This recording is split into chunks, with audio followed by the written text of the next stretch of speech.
I'll go ahead and call the meeting to order now at 7:02. The first order of business is the approval of the minutes from the last meeting, which I believe Meg has circulated previously.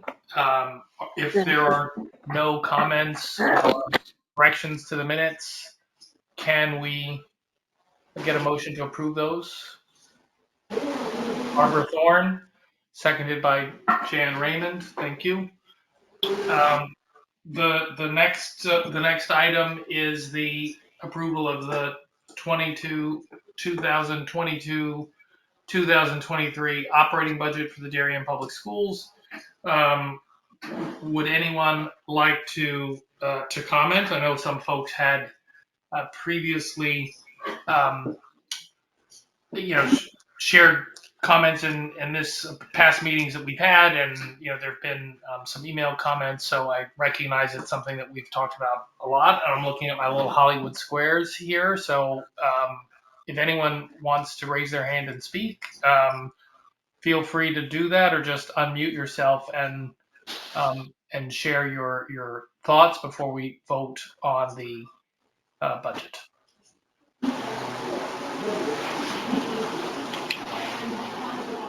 Jan, if you're talking, we can't hear you.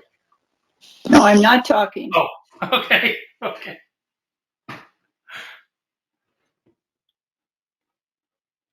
Barbara, yes? I would care to make a comment. Can you hear me? Yes, we can. I think the new news to us in the last week is that the school system is rated number 1 in Connecticut. And I think that says a great deal. It gives us the responsibility to continue to maintain the good work that we have been doing and continue to do. And I think this budget does that. So. Well said, Barbara. That's it. Okay, Jan? You're muted, Jan. Sorry. I agree that the news from this week was very exciting for all of us. But Barbara, I don't think it was the school system that was rated number 1. I think it was just the high school that was rated number 1. It was just a rating of high schools, not school systems. I can't hear you, Barbara. Muted, I think. I think she's muted. Yeah, we can't hear you, Barbara. You're muted. I'm just pointing out how you get to high school. Yeah, you're absolutely right. You're absolutely right. So that's all. Okay. And Karen, yeah. I mean, I thank Jan for sending it a quick email around, which we got today, which was so eloquently and succinctly put, I think, reflected the opinions of many of us. As far as the open choice thing on the agenda, my recollection is that many of the people on the Board of Education said they were in favor of that, the open choice program, but not at this time. The fact that they have agreed that they are in favor of this thing, I would like, if there's any way we can sort of urge to say, okay, you've agreed in principle, so now let's, revisit it with a stronger push to try and get it good. on board next year. Good point. Okay, I'm just making notes. Yeah, Peter. Yeah, just a couple things. First, overall on the budget, and then regarding what regarding open choice, just want to make a point as well. So maybe I mentioned it last time, but I always look at the budget through sort of the 3 different ways, right? Whether it's sort of enhancing the educational goals and priorities of the kids, and the second one, whether the process has been fair and inclusive, and then the third one was, is the budget efficient? Are we spending taxpayers' dollars properly? And for all 3, I mean, for the first one, when I look at what the goals are, and I look at the portrait of a graduate that we did in the strategic plan, this budget, at least to me, does enhance it. It pushes us forward. I hope that in the next budget, we sort of see and focus at the beginning on what has been Did you achieved, get it, Dick? spent, what has been, maybe pick up a couple things, whether it's skills, and over time, I would like to see it sort of over time series, right? How the skills of the kids have been enhanced, whether it's foreign languages, programming, or whatever couple things we pick, or whether it's participation rates in theater and sports, or whatever we sort of measure. I know not everything can be measurable, but there's certainly a lot of things in the school system and in the results, that we can look at, whether it's test scores as well, right, and the extra curriculum, right, quiz ball wins, field hockey wins, and all these things. So, but overall, I think this is a good budget from educational goals. For the process, I think it was very fair, open. Many hours were spent discussing the budget. I do think that a couple of those topics, open choice, and then the DEI sort of hijacked a lot of the discussion. But, the board was open to discussing any topics, and so was the administration. So I hope next year we focus a little bit more on teachers, how we measure their success, how we hire them, what tools we give them. But again, I had opportunity and everybody else opportunity to ask that. So, but, that's something that I will try to focus on again next year. And efficiency, there were a couple of topics, right, on efficiency. I know Mr. Lynch was asking for some resources. I know Mr. Rudo was asking for some additional resources. There was a discussion about it during Board of Education meetings.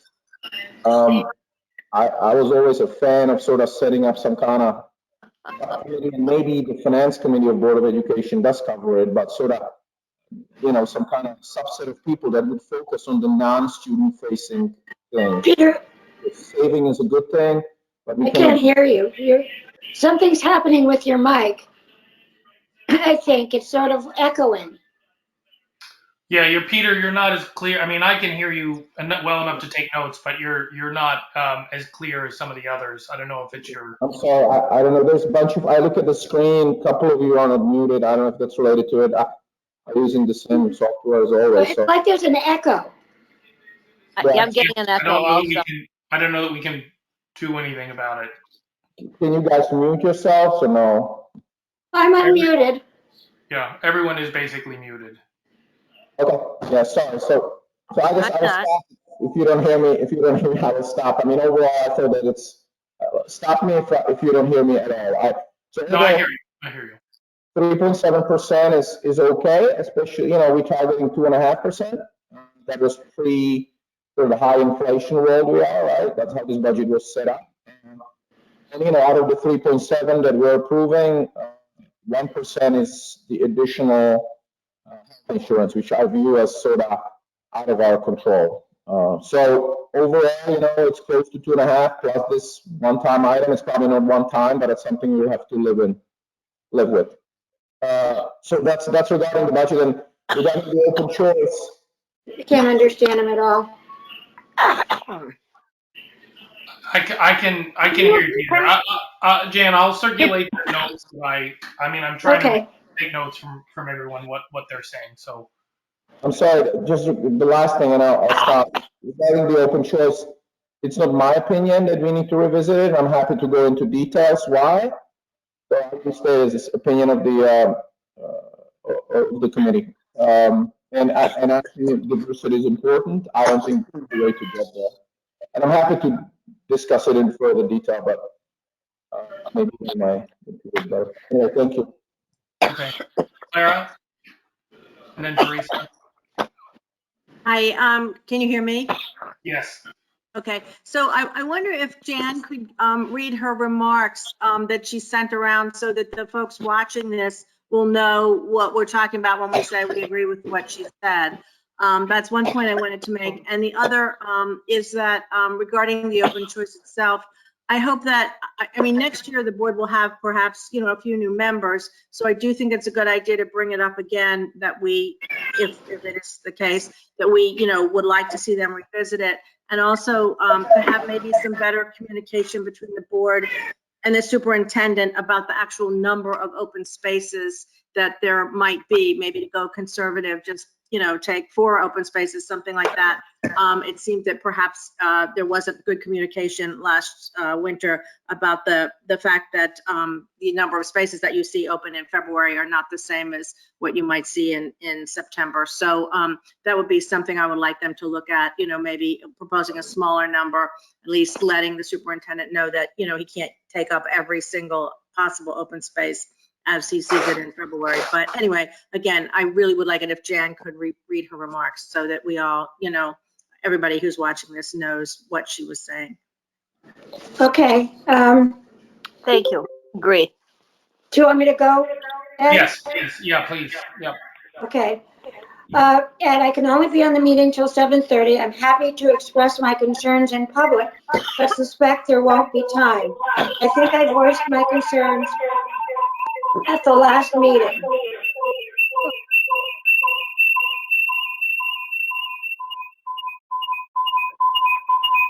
If you're not talking, mute your microphone, everyone.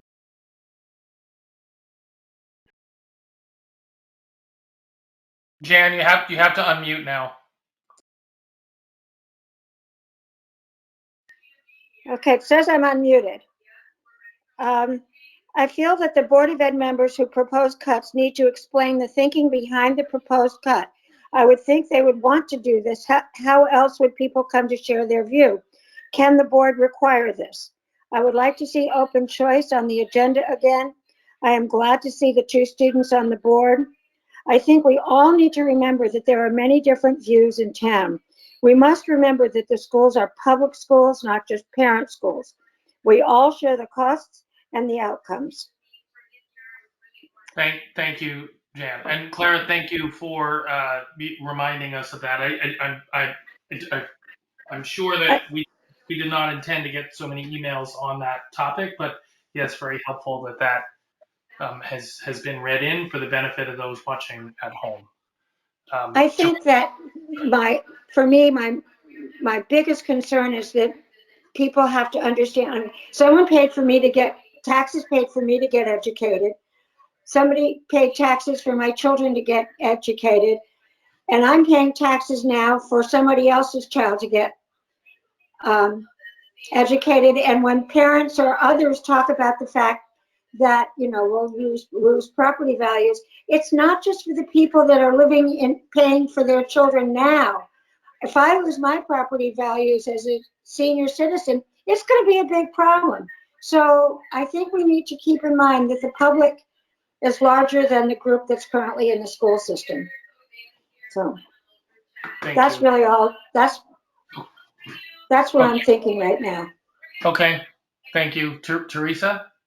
So all I was going to do was agree with what Jan said, but what I especially liked what she wrote, well, I liked everything she said. But I would really, going forward, when Board of Ed members make cuts on cut night, they have to, one, not only say the number line item of what they're cutting, but say the words of what they're actually cutting, and please give us the reason as to why they are cutting it, because that didn't happen this year, and it caused a lot of chaos within the schools. So that's a best practice that they need to follow. Okay. Would anybody else like to comment? Okay. Oh, yeah, May, go ahead.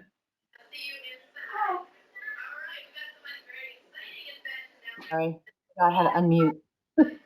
I just wanted to say that I agreed with some of the stuff that was mentioned in the email. I still have some concerns about, and I'm sure it'll be spoken to about this, but I still have some concerns about the relevance and the necessity of having 2 students on the Board of Ed. I did not vote for them. I don't know what the process was to get them on the board, if that process was fully vetted. I mean, we go through, we're very particular in the RTM to pay attention to certain rules and order of conduct.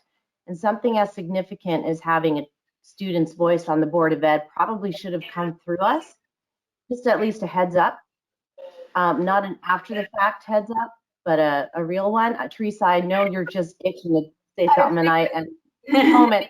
It Gratitude. was something that they talked about, and it was something that they actually voted on last summer, and it did go through a process at the high school. So they did go through an interview process through the administration. And are there minutes on this? And it was all explained to us, so everybody here knew about it?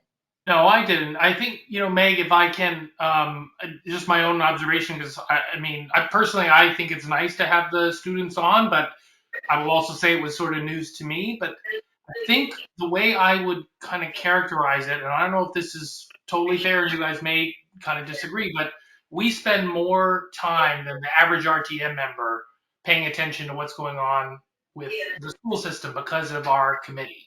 But the fact is, we're not spending nearly as much time as the people who are on the Board of Ed. So I think what ends up happening is, as Teresa said, yeah, okay, this was talked about and voted on a year ago, and maybe, like, certainly I didn't remember it, and I may not have even watched that meeting. And I think it's to your point, like, I think, yeah, it would have been kind of nice to sort of see that as kind of coming as a reminder on the update, because we've certainly seen what happened with things like open choice, where it was talked about in meetings and Dr. Adley thought he was going along with board buy-in, and then we got to a vote and he didn't have the buy-in that he thought he did. So I think there's something to be said for communicating more along the way to more constituents, whether that's our committee, the broader RTM. That's fair. And I think along it was discussed at the, every June they do a retreat and it's recorded, and it was actually that's where it was discussed at that meeting. Okay, that's fair. That's perfectly fine. I mean, again, we're not at court, so I don't, it is what it is. And I probably stand alone in like 90% of my opinions, so it's perfectly fine. I don't think that's true. I do think the accountability does go both ways. So absolutely, I agree that the Board of Ed, when they're making any cuts or line items, they need to be very transparent about what those are, because they can have a material impact. Fully agree with that, and I think it should be standard practice. On the flip side, or equally accountable, should be our administration. When we ask for questions and we ask for research, that those responses actually come to us. So to this day, I've never received a response on the line items for the Genius program. I've had a lot of responses, but it's never been clear what the $15,000 is going to be used for. And it was in fact Carolina who told us that all students will be taking this class. I thought it was a volunteer class. So the only information I've really heard about Genius is when our assistant superintendent spoke anecdotally that it was in his last district a very popular class. I'm sure it's wonderful and it's well-intentioned. I just want to know what the actual metrics to determine whether or not it's a success is actually something that can be discussed. So there's just a lot of different examples of that. Now, if you look at $15,000 versus a $110 million budget, it's a drop in the water. So it sort of gets, okay, well, we're not going to make a big issue of that. That's not the biggest fish to fry. But it's just an example of responses that come, but they're not fully responses. You know what I mean? So I think there needs to be equal transparency on that, not just, I think when for example, one of the questions in the last meeting was asking, how effective hiring the assistant principals has been. So the response was, yeah, it's been really good. Well, that's not really a response. The response is, well, the intention of hiring these extra people was to give more time to the existing principals to do other things. How are they using their time? What is the upside?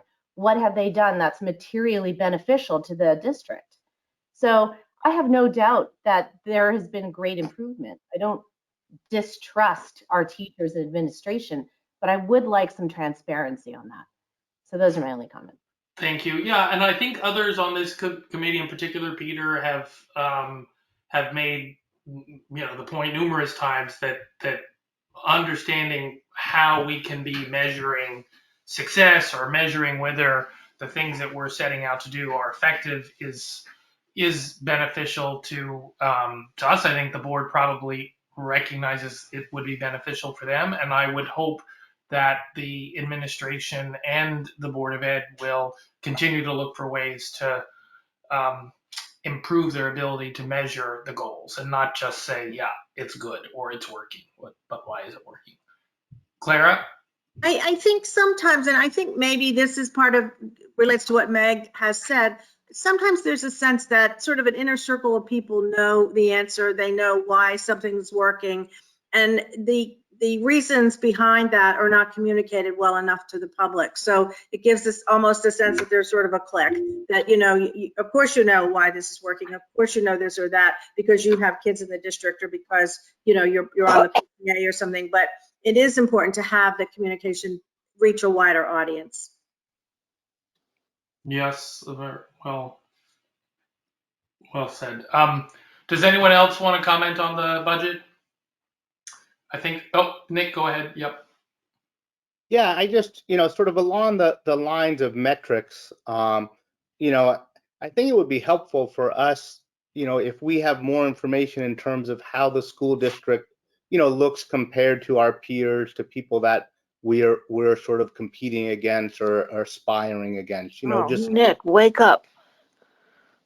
No, I mean, certainly we're doing well, but just sort of say, what are the FTEs per student? What is the dollar spent, right? I mean, you can, obviously it's awesome that we have the top high school in Connecticut, and there's other rankings, we're 190 whatever in the country, and we can compare and think about, just because when we're talking about, we spend a certain amount of time, but people on the Board of Ed spend more time, the administrators spend even more time. So I don't want to say, hey, we have any idea what it's, as you dig into line items, and I think us questioning them is a good thing. But, at some point, I always feel like, I feel like our committee a lot of times says, is 2.5% the right number? Is 3% the right, what is the right number? And when you start saying we're spending X amount of money on education, okay, it's hard to frame that in terms of a point of reference. And I think there is more that can be done around that. Yeah, I think, well, I think you're right. I mean, we certainly, the administration does present data on the DIRG and what other schools are when it comes to spending, but I certainly recall struggling to get some of this information around special ed. Like, it tends to be lumped together, and it's a big dollar sign. And I think, as you said, there are opportunities to do more, or opportunities to do more of it, and hopefully those that are watching will hear your request. I'll just add for myself, if there isn't any, I don't see any other comments. Yes, go ahead. It's Carolina. Hi, I'm Carolina. not in the screen. Hi, how are you? Let me just pop up. So I wanted to say the following regarding the communications and the information. It's very hard to get people to engage at the level that they need to be engaged to know the details of what is happening at the board level. I personally, I'm the executive chair, one of the executive chairs of the DHS, and run communications, and our percentages of parents opening our newsletter on a weekly basis, it's something that is low. So I cannot even imagine, and this is something where we're sending parents, like, spoon feeding all the information every week. And we don't get anything over 45% of people are even clicking on the DPN, let alone reading what's happening and what we're saying to our parents. So it requires a ridiculous amount of effort for parents to really dig into the details of what happens at the board level. It requires a ridiculous amount of effort from all of us here. And I put tons of hours, besides my work life and my family life, et cetera, to know to the level of detail that I know, and read all the stuff that gets sent to us and everything. That's not an excuse for me to say I'm not informed, because most of the times everything is there. But we need to understand that we live in a town where people are not engaged in expecting them to know that they're going to put 2 students in the Board of Ed. It was mentioned, it was said, it was discussed a year ago. I remember I was actually happy to see them finally there. But it's a lot. So what I'm just trying to say is that, maybe this is something for the newsletter, the town newsletter to tackle, as a way to informing everyone. I don't even know what the readership of that is, but it's really hard to get people to read any of the stuff that this town is, at any level, is doing. So the big ticket controversial stuff is what gets, people engaged when open choice and the whole conversation starts, and then one side starts saying something, the other side starts saying something else, and then it gathers a lot of interest, and people rally people to come talk to the Board of Ed because, that's what I want to support or what I don't want to support. But besides that, it's really hard to get anyone engaged at the level that they need to be engaged to know details about what's going on. Those are my 2 cents. Yeah, no, I took a note on that. I think we need to be fair to the administration in particular because, they are coming to the board, coming to us. As I said, Dr. Adley has offered numerous times to come, back to our committee and answer questions. And I'll sort of say it for myself. He gives an update at the board meeting. If I miss that board meeting, I don't hear that update. And then, it could be weeks later, months later. This is news to me, but he made the update. I just didn't hear it. And that's the case for all of us and, people living in town. So I guess we just have to be mindful of, we want more communication, but at the end of the day, it can only put it out there. It can't make us hear it. It can't make us remember it. And so we just have to be mindful of that, because I don't know how you get people to sort of click on the email, but if they then hear about something that they don't like, they're certainly going to get up and comment on it at public comment. So I don't know, there may just not be any sort of winning in that, and it's just a matter of repeating. I wanted to make one comment for myself with regard to the process. Look, I guess I always start with the budget process being, sort of sensitive to what is this ultimately going to cost us as taxpayers, and and are we getting our money's worth? So certainly with the result, I can't say that I'm not happy with it. The mill rate is pretty modest. I think what I would say is maybe a little bit unfortunate. I think as a committee, and maybe broader than the committee as a process, we all collectively spend a lot of time on some things that were not necessarily big budget matters, and we didn't really spend as much time as I would have thought on things like the new positions that we're hiring. And look, that's driven by what do we all want to talk about. So it's not to say that that was wrong. I would just hope for next year we do spend more time talking about the drivers, to pick up on some of Peter's points. Are we getting, are we able to measure what it is we're buying with this budget, and are we achieving our long-term goals? I do echo what many folks said about wanting to revisit open choice. I don't personally know that it's the best program, but it was a program that was offered to improve the diversity in our district. So I'm disappointed that it didn't move forward. I would hope, whether it is that program that is brought back to the board or whether it is something else that the administration is doing, I would certainly hope to see that as part of next year's process. And if no one else has any other comments, I would like to see a motion to approve the 2022-2023 operating budget. Anne, is there a second? Teresa? All in favor, say aye or raise your hands. Aye. Aye. Okay. Any opposed? Any abstentions? See none? Okay, that measure is passed. We'll now move to the approval of the 2022-2023 capital budget. I don't know if people have specific things they want to speak about on that budget, or if we have really covered the discussion and we'll just sort of move to a vote. So is there anyone that would like to address anything on the capital budget?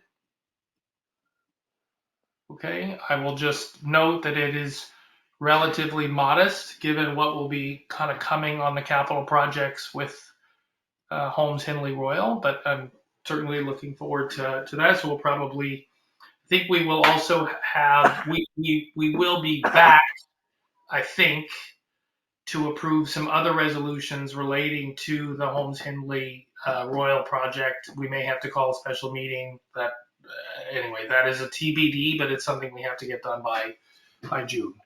Can I have a motion to approve the 2022-2023 capital budget? Anne, is there a second? Meg, all in favor, say aye or raise your hands. Aye. Aye. Aye. Aye. Any opposed? Any abstentions? Okay, that motion passes. Any other business? I see no hands. Could I have a motion to adjourn? Anne's getting all the motions. Clara, second. Adjourning at 7:34. All in favor, say aye. Raise your hands. Aye. Aye. Thank you, everybody. Thank you. All right, I will send these notes around before next week.